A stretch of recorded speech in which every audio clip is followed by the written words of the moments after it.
You know that exact feeling, right? You've got these massive goals. You dream big. You can vividly, literally imagine your own success. And yet, when it is time to actually sit down and do the work, you just feel completely paralyzed. Instead of executing on your grand plans, you find yourself just scrolling on your phone, choosing the path of least resistance. It feels like this massive internal conflict, doesn't it? Well, welcome to This Explainer. Today, we're going to unpack exactly why you feel this way. We are going to explore the psychology, the habits, and the hard science of why laziness might be destroying your future. But most importantly, we're going to talk about how you can absolutely stop it. So here is our step-by-step scientific survival guide for today.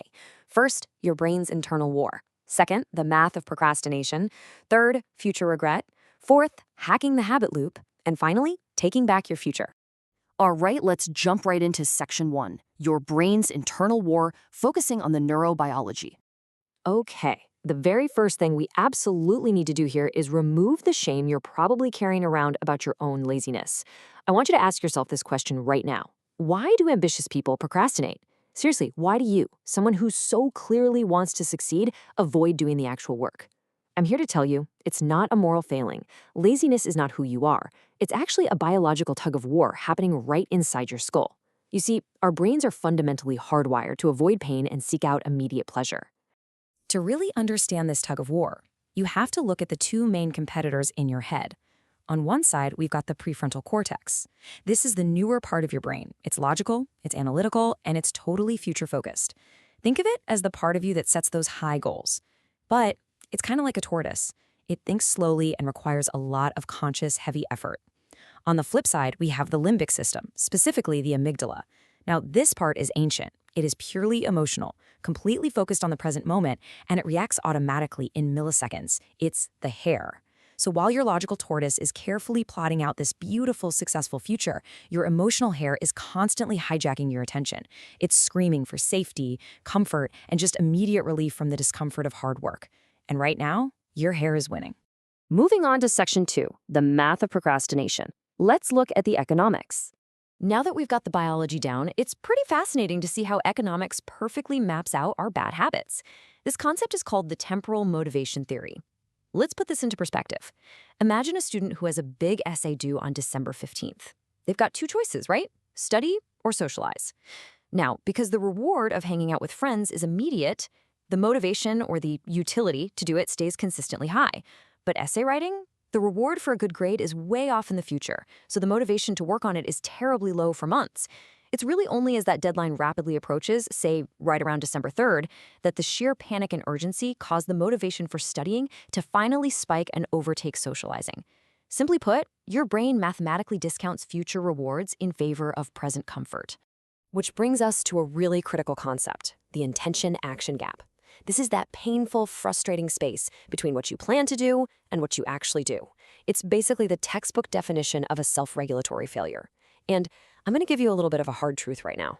A lot of you are filling this gap with perfectionism. You wait for the perfect plan, the ideal conditions, the exact right mood. But here's the thing. Perfect never comes. Perfectionism is really just fear disguised as excellence.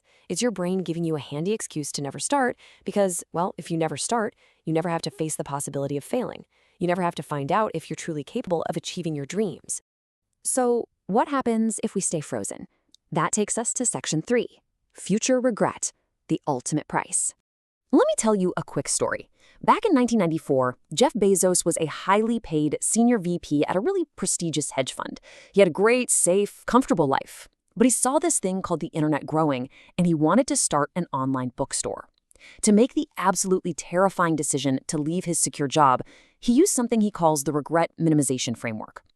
Basically, he projected himself forward to age 80, sitting in a reflective state, and asked himself which choice he would regret more. The answer was super clear. He wouldn't regret trying and failing to build Amazon, but he knew, with absolute certainty, he would deeply regret never having tried at all. Psychologists actually back this up. They found that in the short term, sure, we regret our actions, but over the long horizon of a lifetime, the regret of inaction compounds heavily, and it absolutely devastates us. So I want you to really think about this for a second. Will you regret not trying? As humans, we suffer from something called status quo bias. We think that staying exactly where we are is safe, while changing is risky. But if your current comfort is literally costing you your future dreams, staying put is the riskiest thing you can possibly do. Now, we can't just rely on sheer willpower to cross this gap. Willpower is just a muscle, and you know what happens to muscles? They get exhausted. So let's build a real actionable toolkit.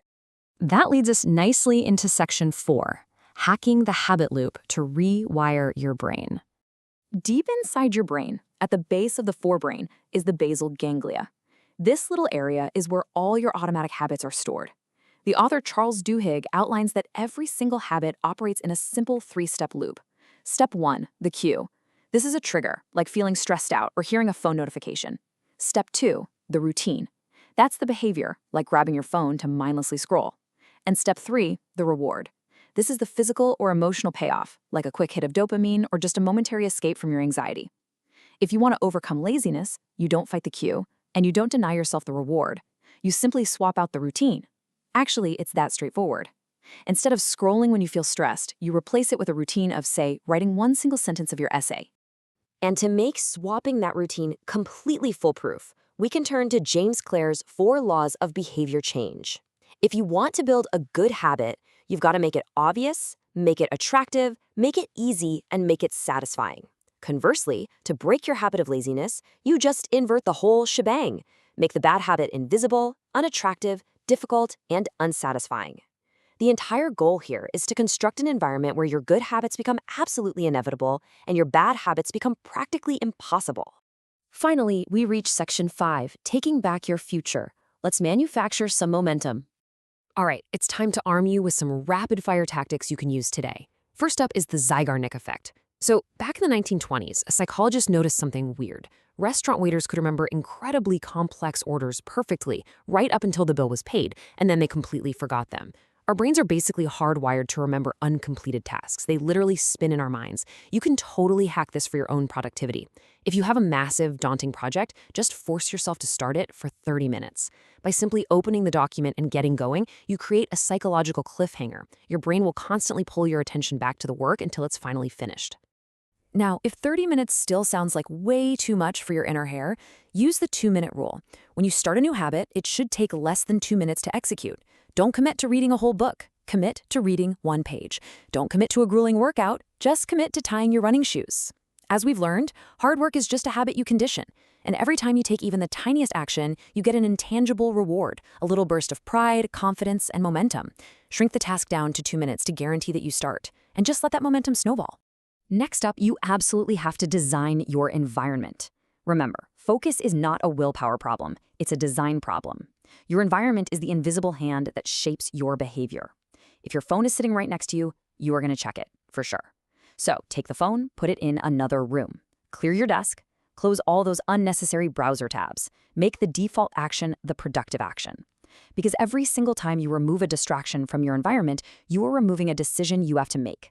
And every decision you don't have to make preserves your precious mental energy for your actual goals. And this brings us to a really hard truth, which might be the ultimate wake-up call for the ambitious procrastinator. You need to stop consuming so much content and start doing. I mean it. Endlessly watching productivity explainers, yes, even this one, reading self-help books, listening to motivational speakers, it all makes you feel like you're making progress, but you aren't. It's really just another sneaky form of avoidance. Your brain is tricking you into believing that learning is the equivalent of executing. It's not. You don't need more information right now. You already know exactly what you need to do. So, I'm going to leave you with this final provocative thought. What small win will you choose today? Because yes, discipline feels terrible at first, and your first attempts will probably be bad. But you have to push through that. The compounding cost of regret is just far too high to stay where you are. I challenge you. The absolute second this explainer ends, close the window, put away your devices, and go execute one tiny 2-minute action to reclaim your future. The choice is yours. Go get to work.